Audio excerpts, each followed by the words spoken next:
Today on the Lowdown, a Down syndrome podcast, Liv Meriano gives us a lowdown on recreation for people with Down syndrome. Over to you, Hannah Marla. Thanks, Danielle.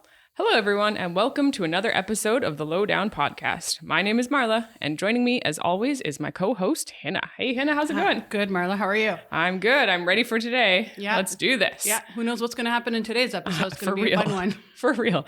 On today's episode, we're featuring an exciting program offered here at DSRF that explores the art of improv. We will talk with the program lead, our colleague Liv Meriano, as well as several improv artists who are showing us all how it's done today. Liv Meriano is an SLP at the DSRF and had previous Lowdown guest completing her master's research project focused on the effects of theater and improv programs on social pragmatic skills. And it's something that she continues to see the benefits of and facilitating the DSRF Let's Interact. That's an integrated improv ensemble. Liv has always known that she wanted to work with children, teens, and adults with developmental disabilities, being a sibling of one. She remains passionate about providing person-centered care and strength-based neurodiversity-affirming therapy, being neurodivergent herself. We're also joined today by several improv artists. We have Erin Waddingham in the house, we have Christopher Weber in the house, and we have Tiana Kierkegaard. Welcome, everyone, to the Lowdown podcast. It's great to have you here. Thank you. Woo-woo. You guys excited? Yeah. All right. Excellent. So instead of secret questions today, we're mixing it up. We are going to have a demo of an improv game that I believe is called Gibberish, and I don't know anything about it. Someone tell me what's going on. Should we probably explain what we're about to do? Probably a good idea. Yeah. So to demonstrate the art form that is improvisation, we're going to give you a sample through a game we like to call Gibberish. And this is kind of like a group favorite at Let's Interact. So when you invited Christopher and Erin onto the podcast, they are improv experts, that's correct. But what you didn't know is that they're also completely fluent in the language of gibberish. I'm intrigued. What's happening? But don't worry, because me and Tiana are fluent in gibberish, right, Tiana? Kinda. That's true. We haven't taken all of our classes yet. Okay, fair enough. So we're semi-fluent, but we'll get by today. And we're going to translate for Christopher and Erin. So whatever questions you have to throw at their way, they're going to answer them in gibberish. But don't worry, because Tiana's going to translate for Christopher and I'll translate for Erin. And the warning here is not actually racist, okay? It's not like I'm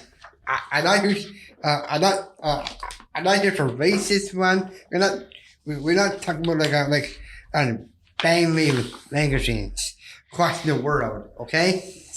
That's the thing right here. Yes, because gibberish isn't associated with a country. So that's why we use the language of gibberish. It's a good point, though. Yeah, because we're not trying to imitate another language or make fun of another language. Mm-hmm. You're just kind of making up your own. So that's a really good thing to point out, Erin. Thank you for doing that. Thanks for that.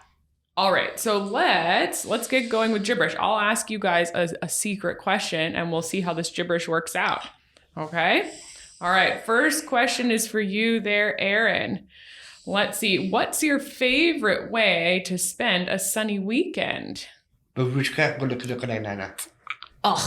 definitely going outside and sun tanning. I just love to catch some rays. Oh, all right then. Well, thank goodness we had your translator there. Let's see. Mr. Christopher, let's ask you the same question. What's your favorite way to spend a sunny weekend? I think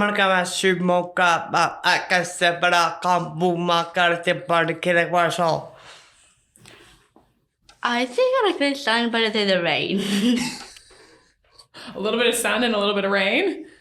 Better than the rain. Oh, sun's better than the rain. Okay. Yes. All right, Hannah, your turn. Okay, I'm going to go back to Erin with a very, very important question. What is your favorite place to go for vacation and why? Marushka. Definitely the mall. I love the mall. All the stores. Bath and Body Works especially. They make me feel so good and smell lovely. Oh, okay. That's really good. Vacation in a mall. All right. I like it. Christopher, your favorite place to go on vacation? Kamaki la somoka il the fossil baka iglesion do brado la ATC cabrana covergo was e kakala show wa cabraso. To Cuba. That was excellent. Sorry, headphones users. Yeah, sorry, gonna headphone be, users. yeah. That was a bit of a loud cackle there, right? A lot of giggling today. A lot of giggling today. Cuba, wow. You probably were describing Cuba in all of its glory, and Tiana just was like, Cuba. That's what we call flipping audience expectations. Oh, when I we make see. it funny. Yeah. Okay. Yeah. Should You we think do it's one going more? way? Yeah. Silly question, maybe? Go for it. Yeah. All right there, Erin. Could you explain to us your favorite way to relax after a long day? Barushka kanina. Definitely putting on loads of deodorant. Both arms. I never knew deodorant was relaxing. That's interesting. What a routine. I didn't even see it. Yeah. Oh, so much high-fiving. I love it. And Christopher, what about you? What's your favorite way to relax after a very long, hard day? La copper was a makana ek a smala make a lagomo like a macalimre. Being dramatic. Being dramatic. Being dramatic. Okay. Great. And let's interact. Okay, last one. All right. Erin, what is your favorite food to eat? Barushka. Baloney. Bologna. Christopher, favorite food to eat? Caraco. Bladashing. Kalai. Coconut pineapple? Oh, pineapple. Coconut pineapple? Just a whole I pineapple. gotta try that. All right. Well, that was a really fun demonstration, everyone. Thanks for kind of giving our audiences a little bit of improv flavor. And I think it's kind of cool that we could really enjoy improv even though we're just listening and we're not actually watching you guys do your thing, right? So, obviously it's way more fun and I recommend anybody to, check out, we should put up some videos of you improvisers on our DSRF YouTube channel because I think it'll be I've sat in on a few sessions and it is hilarious and so inspiring to see what an awesome job you all do. So thank you for demoing that for us today. Okay, let's get down to business. Liv. Yeah. We would love to hear a little bit more about this program. Can you tell us how you got started in improv and kind of what drew you to the art form? For sure. So let me start off by saying I'm a middle child, so I've always craved the attention from others. No, but seriously, I've always been like a drama kid. So I was the kid that would like choreograph a dance and make every relative watch it or sell tickets in the neighborhood and invite everyone to my garage for my play I wrote. So I've always been interested in the performing arts and always done like the school plays, drama festivals, musicals, and the such and the like. But my first introduction to improv was actually through watching it on TV in the early 90s through Whose Line Is It Anyway? Love it. You guys familiar? Yes. Yep. Which was kind of like, for people who don't know, like the first North American like improv comedy TV show. So that was kind of my first introduction to just what improv was. And there's pretty like legendary improv greats on that show, like Colin Mockery and Ryan Stiles and Wayne Brady. So I just thought it was really cool how fast their minds work and how clever they were. But how I got into it, it wasn't until high school. One of my friends was actually from Vancouver and moved to my hometown in Ontario and introduced us to something called the Canadian Improv Games, which is essentially you find a drama teacher to coach you. You have a group of like 8 friends and you go compete against other high schools across Canada. Okay. You get points for different things. There's like a whole competition. You can go to nationals and things like that. But that was my first introduction to what improv was. And I was like, what is this? Like, new art form that you don't have to, prepare anything for. So I was really drawn to it. We were called the Hungarian Carjackers, if anyone is interested. Mostly just because we really liked it being like announced over the announcements, like Hungarian Carjacker practice in room 102. Anyway, and then I did improv throughout university. So at Brock University, I got to train with some pretty great people, ran the improv club there, which was like an empire.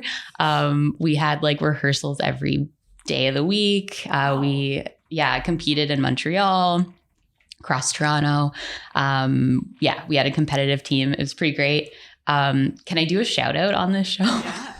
Go for it. So I ran it with one of my best friends, Alana Perry, who is an expressive arts therapist in Toronto.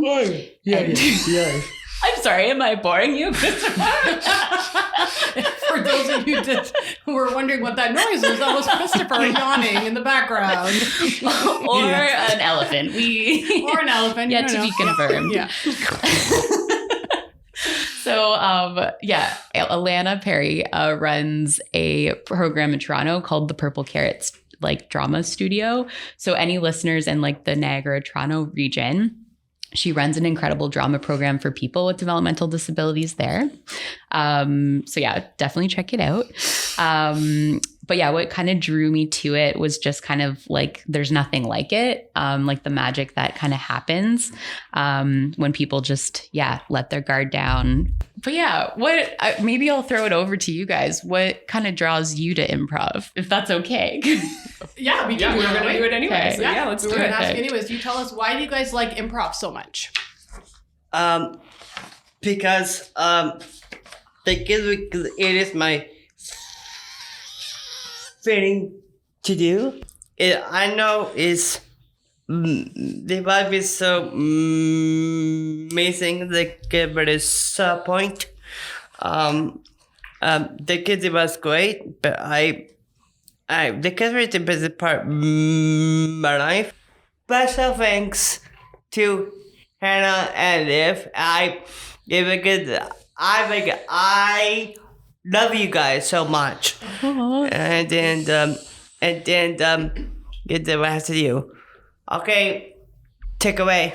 Take it away. And I think, Christopher, you brought up support. And I think that's also why I love improv so much, is the guidelines or the rules that we kind of follow in improv can be applied to just real life, supporting each other and those kind of things. It's great you brought that up. Can you tell some of our audience members who may not be familiar with improv, how does it work? What's what's it all about? Maybe some of our improvisers can kind of chime in after as well. Give it to me. Let me pass it to you. Right. So acting is a part of improv because perhaps back in the day, celebrities become to be actor. So I have to train the improvers for impression. Mm-hmm. So we have to train it that way. And with that, I know improv rules, no more scripts, but except for a shout out Dwayne Johnson, I think he don't have his narration script. This has a real script in the real movies or TV shows, whatever. So and the real actor I am, Aaron.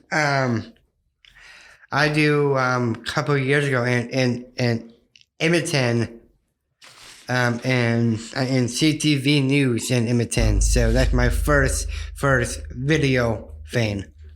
That's awesome, Aaron. So you brought up an important fact, Aaron, that improv doesn't always require a script. Yeah. So does that mean that it's you just make stuff up on the spot? Yeah, you can use our imagination. Okay. Imagination. Yeah. Yeah. Okay. You can create Tiana, I anything. think you wanted to add something too. Tiana, what got you started in improv? By following acting classes, experiences in drama, and in musicals in high school also. Mm-hmm. When I graduated, I wanted to continue acting. So I heard about improv at the DSRF. And I decided there was my time to shine like a star. Yeah. Tried it and loved it. Awesome. So this is like a continuation of your acting since high school. You Yeah. did a lot in high school, and now you're a star of DSRF Improv. You've been carrying on. That's awesome. So you've been doing it for a long time. Are there any rules with improv? Yes, there is. Yeah, the number one rule, what do we always say? Oh, okay. Everyone's ready with this answer. Everyone's answer. Okay. Should we say it at the same time? That's a good idea. No, Okay. if I can better say, the first rule is the baby ears. Yeah, use your ears and listen. Yeah, which means to just be aware of others and what they're doing. And the second rule we follow. He's talking. Oh, talking. Is to always say yes. So to always accept other people's offer. In improv, usually there's some sort of offer or suggestion that the improvs then need to use in the scene or incorporate in some way to kind of inspire what they're about to do next. There's another rule that Tiana demonstrates really well with the splits. Which is to always be flexible. So we talk a lot in improv about, if something's not working or, going the right way, we got to change it up and do it differently. So that's our main three rules. But we also talk a lot in the group about committing 100%. So whatever you, say or do, a character you want to try out or a decision you make, stand by it. And our last rule is to always give each other gifts and make each other look good. And the idea behind that is if, I'm making Christopher look good and he's worried about making me look good, then everyone in the group looks and feels good. So you're always trying to make your scene partner look the best that they can. Yeah. So you're not, you're not focusing on like one-upping each other, Exactly. but it's a very like cohesive, collaborative effort. Yes. Very cool. So you're working as a team. Is that right, Definitely. Tiana? Yeah. Yep. Excellent. Liv, can you, what was your goal when you started improv at DSRF? Yeah. Oh, sorry. I feel like I need to give maybe a little bit of context for this question, if that's okay. Yeah, go for it. So when I was in university, doing, at the height of my improv empire, I would go back to my small town in the summer and I'd see some of my old improv friends and we would often jam. That's just an improv term to say that we would rehearse in someone's basement or at a park. And I had an older sister who had cerebral palsy, and she was an adult who accessed community living. And so my mom would always complain that there's not a lot of programs for her in the summer, or, with a lot of adults with developmental disabilities in my hometown. So one summer it kind of just came to me I was like, well, wait a minute, we're already getting together, to jam and do improv. Why don't we just invite the adults from community living to come jam with us? Yeah. And the turnout was awesome. We rehearsed upstairs at a hockey rink, which was great. No one ever put us in a church basement, which is usually the case in improv. We were called the Improv All-Stars, if anyone was curious. And over the course of the years, we started running these improv camps every summer, which was really great. There was people with all different types of disabilities, like cerebral palsy, autism, Down syndrome. Which was really great, and different communication profiles, my sister who was non-speaking, to other people who spoke a lot. So it was a good balance that way. And just by a fluke, we started noticing this really amazing transformation in the, improvisers over the course of the summer. So people who were, like maybe a bit more withdrawn, would kind of come out of their shell. People who were, maybe needed to, develop self-awareness, started becoming a bit more self-aware of other people and kind of sharing the spotlight a bit more. And the feedback I got from people's families and supporters was really great. Like they would be like, I don't even recognize them, or like, I didn't know they were funny. Like, so that was really cool to just I know, that was my thought too, Christopher. So we gave, people the opportunity who, maybe didn't have a way to express themselves or just like explore. Yeah. Having like an alternate, outlet to do so. And I started tracking it. So that's when, my like undergrad and master's thesis came into play, because I was like, there's something here. There's something about this program. So my goal when I started it at Improv at DSRF was just to create a safe space to practice these things in through team building activities. We do a lot of like theater and improv games, where we kind of practice these social communication skills, but in a safe, supportive, and encouraging environment, to hopefully gain confidence with them and build trusting relationships in the process. Improv starts to mobile or September in the fall. Mercury has a bit more restoration. Because we get most restoration. The back of the most registered. The back of the most improv starts to mobile or the fall. But that's right. And then Mercury wasn't here. I wish improv started tomorrow. Yeah. I guess we always improvise, but Christopher's right. The improv program starts in September, just like hockey. And so, if people are interested in registering, they can go to our website and check it on out. Had another question for you, Liv, before I kind of hand it over to Marla. I've mentioned earlier, I've seen a lot of you guys improvise, and you're phenomenal at it. And we've seen improv tap into the creativity and confidence, as you mentioned earlier, Liv, of our students. What is it like to see that happen? Because there's some instances where students just come alive and you see so many different levels of skills that you wouldn't maybe see in another environment. So what do you think it is about improv, and what is it like to see that emerge from our students? I think a lot of like the exercises we do build on things like perspective taking. Like we do different characters, so you kind of get the opportunity to like think and feel what other people might be thinking and feeling in the moment. We work a lot in scenes like predicting and inferencing what's going to happen next in the scene.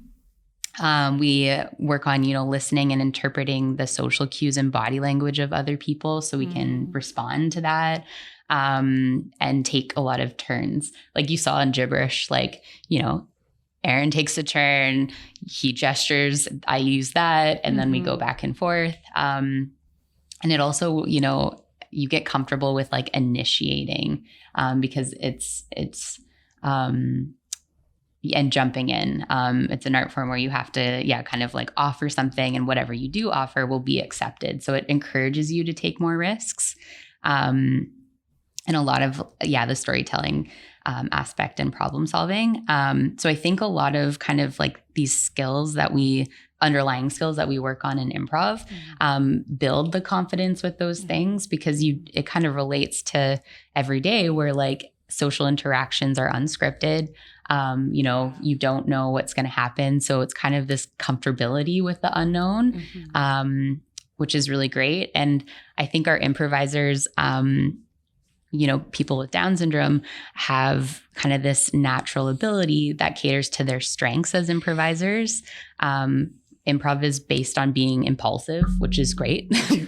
We need people to jump in and take risks with no hesitation.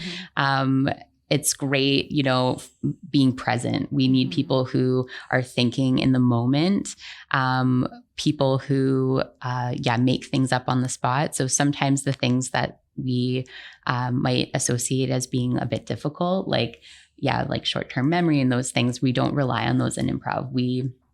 It caters to the strengths and being present in the moment, in the here and now.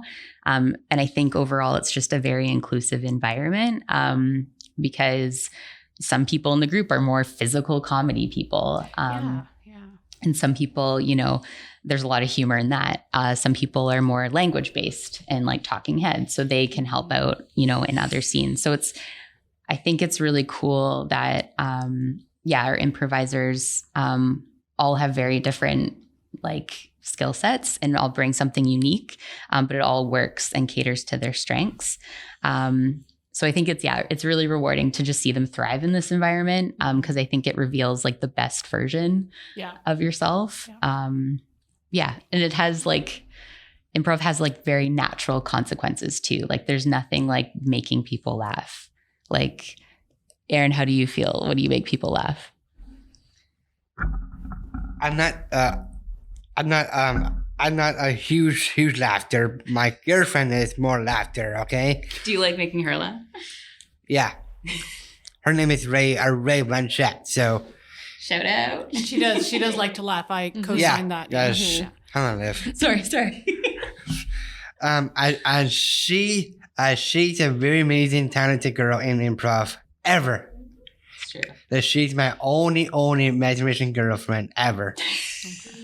Shout out to Ray. Very romantic. All right. I have a question for the improv artists. I'm going to start with you, Tiana. Can you tell me what does improv teach you? Oh, well, it teaches me how to step into things, and it helps me build my self-confidence. Mm-hmm. It has helped me to use my stage voice, like make my voice be heard, and use my expression. I've learned when it's appropriate to be silly and when to be more mature and different other things. But I've learned to work and act with others and how to just get the new ideas. Improv had a huge impact on me. Like, it made a difference and gave me experience acting in a fun way. That is awesome. I mean, it sounds like things that are important for any young adult, right? Collaboration skills, confidence skills, when to be silly and when to be serious. All those important things. Wow. I'm glad you've gotten so much out of the program. That's awesome. I see two other improv artists who are ready to go with answers. So let's hear from you, Christopher. What improv teach you? Improv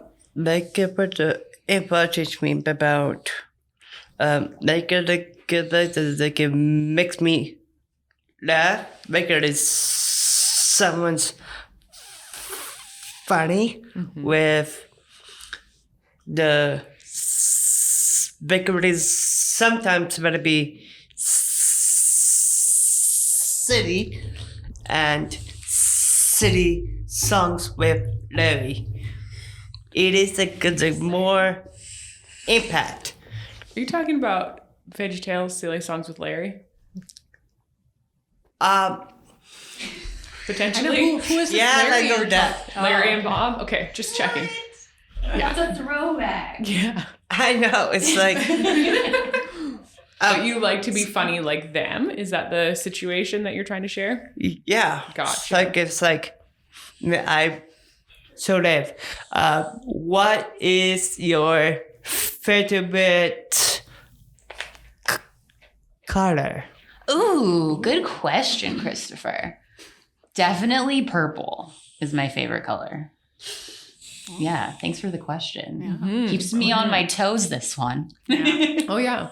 I heard a lot of notes in there. I heard that you were talking a bit about developing different kinds of voices, some Yeah. that appeal to young children that are very funny and inviting and like a high register and low register. And you were doing some comparing with things that you've seen from movies like Gollum and Smeagol from Lord of the Rings. Is that correct? Correct. All right. I want to bounce it over to you, Aaron. I did not forget you. What does improv teach you? Well, they teach me so I know it's funny in improv, but I know the part of it teach me to is a test. This is a type of medical thing in your laughing thing. It's called Laffy Taffy inside your brain. So that means your emotions will translated to your brain to laugh out loud. I love that, Aaron. That's really cool. Taffy. I mean, can I use that? Aaron, do you mind we were saying the imagination or the inside your brain? No, it's a part of health thing. It's good for you to like laugh Yeah. and be silly. Yeah. And I think too, like that's for me when like learning happens is like when I'm enjoying myself, like I remember those moments.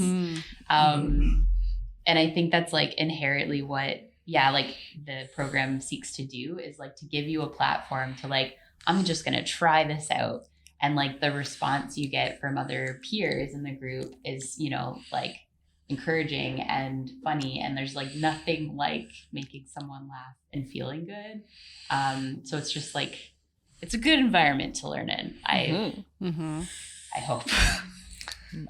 Liv, Yeah. I keep on saying what I do is there are no script. No. We're going to inside your health brain into imagination Yeah. for That's a very the good point. improv. There's lots of health benefits. You guys are right. That's I very true. agree. They say laughter Agree. is the best medicine. Do you guys agree? Laughter is good medicine, makes you feel good. Yeah, but do you watch a movie? It's very old. It's Captain Underpants. I've heard of Captain Underpants. But this is one of the science dude trying to figure out of your mind. Oh, okay. It didn't laugh, but he don't like laugh stuff. I see. Okay. Yeah. He doesn't like. No, Oh. because it's connected over here. Oh, The you would laugh not over enjoy here. improv. Yeah. Sounds like. Yeah. All right. I have one last question for Liv, and then we have one last question for the improv artist as well. So first Liv, and then the improv artist. Liv, what's your advice for somebody who's interested in starting a similar improv program? What are the need to knows? Yeah, I think any good improv program, at the very beginning, you want to do a lot of work on like team building and trust in the group. You know, we never put people on the spot. We never force any person to do or be anything they're not. You know, so we just accept someone for what they bring to the table. But you want to kind of do a lot of work in the beginning to create the vibe that like we're all in this together. To create that kind of group bond. And then I think like let it take you wherever it does and lean into that. Like we've done some, you know, pretty interesting things and scenes or, you know, like explore different styles of improv. And that wasn't what I had in mind. But so, yeah, I think also thinking of ways to how you can adapt and modify things. So traditional games we play, you know, thinking about how you can like do it step by step or what supports you need to have in place. Like my mindset is like, how can people be successful in this moment? And the last thing I have is to make it diverse, like have a diverse cast. The reason why we do that is because everyone has a different strength to add in the group and learn from. So put people in positions where they're going to be successful and shine. You know, for those that are more physical comedy people, we put those in the physical roles. For people who are more language based, we put them in the narrative roles. So put people where, like they can showcase their talents and where they shine. So I think, diversity is key to a balanced and supported cast because we all have something to give and learn from one another in the group. That's really what I've learned over the years. Yeah. And everyone has different life experiences, right? So Totally. I know in a few times that I've seen it, like every student has kind of like their own perspective to bring to each game. So it's kind of cool to see that as Mr. Giggles is in the background giggling. Okay, improv artists. We're almost near the end. I would love to quickly go around and everyone tell me what is their favorite improv game. Tiana, which one is your favorite? Because Liv has some really fun ones. Well, my first favorite improv game is called What Are You Doing? Where we all do random things and we ask each other what they're doing. Ah, Yeah. cool. Okay. So what are you doing? That's one game. Great, Tiana. Christopher, favorite improv game. Go. My favorite improv game was called the Pass the Chicken. Pass the chicken. Captain Oilers. You guys have a chicken to pass around in improv? Oh, yes. Several. Several. Okay, and what do you do in Pass the Chicken? So if we're gonna do the pass around, Yeah. and then we're gonna say laying eggs. What they're gonna call that is because they're gonna laying eggs. They can land it on your thing is the lesson. Christopher, is this the game that you play at break when you randomly start balking like a chicken and then we all join in? Yeah. That's what that's called? Oh, there you. So you just kind of created your own improv game. Yeah. Amazing. Called Pass the Chicken. So you're passing the chicken action to everyone else. Yeah. This whole laying time. eggs. Genius. You forgot something, Christopher. Your favorite game is definitely Captain Oilers, mister. That is a good one. Aaron, what about you? What's your favorite improv game? Rink Mindor. Ooh, Wink Murderer. Okay, That's can you tell us a classic. little bit about it? Well, I can tell you the real life physical things. Hi, Christopher. Oh, Now, So for the He's demonstrating. listeners, yeah. Aaron just winked at Christopher and he died a very painful death. Oh, so you have to wink at somebody and die. and an action happens. Is Yeah. that right? You die, but then there's a detective in the group. Oh, okay. And it's up to the detective to figure out who among us is the Wink Murderer. Oh, The wink. most popular games out there that live. It's called Thunderdome. Ooh, that is a classic. Yeah. Yeah. Yeah. Awesome. And the most popular too. Oh, is- the is- Sherlock Holmes. Yeah. Number two, how your show me got down. Ooh, Aaron, you could write my lesson plans. Aaron can take over one day. Oh, Yeah. I know. Okay, friends, we have one last question before we say goodbye.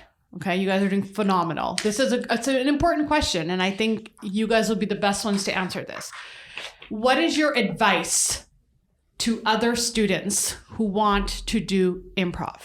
Tiana, would you like to go first? Oh, okay. Thank you. Well, that's a good question. Thank you. My advice would be improv can give good acting experiences. It can help you make your friends that get to know each other better. And finally, I'd always say, don't be afraid to try it. It's really a lot of fun. Oh, that should be your slogan. Don't be afraid to try it. It's going to be a lot of fun. Amazing. Christopher, what is your advice to somebody who wants to try improv? Yeah. Okay. Yeah. I don't want to do the same. I with her, so I could heard about. I can research the making new friends with other people because you're potentially of improv. You brought up a really good point, Christopher. You said it's a great way to make friends, right? Yeah. To go into improv because you guys kind of get to know each other. Yeah. You got to know Aaron, you said. Yeah. And then you were hanging out in other camps with Aaron. So you make connections, like Liv said earlier, right? And a lot of the improvisers, like the core group that have been here since the beginning, like it's really cool to see you guys like connect and kind of like the bond that you make. Like you can start to anticipate, what other people will say or do. It's really cool to see that form. Kind of shared experiences. Aaron, would you like to give some advice to somebody else who would like to try improv? So, attention in the world of disabilities. So, you're gonna come in. It's called the program. We don't know the world, world people with disabilities. It's called in Canada, in Vancouver, in Burnaby, DSRF 1409.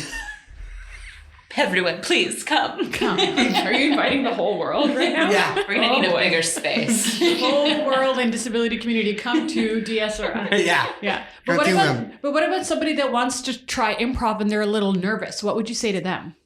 I don't know. It'd be funny. It'd be the commercial. Please. Do you want me to do your intro? Yeah, sure. Da-da-da-da. Attention all. Attention all. Disabilities. Come here with improv. Improv.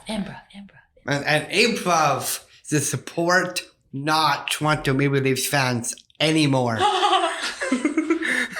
And my heart just shattered into a million pieces. I like how you just demonstrated improv while answering my question. That's great. Yeah. So you're just saying come and try it. Aaron, is that right? Yeah. Yeah.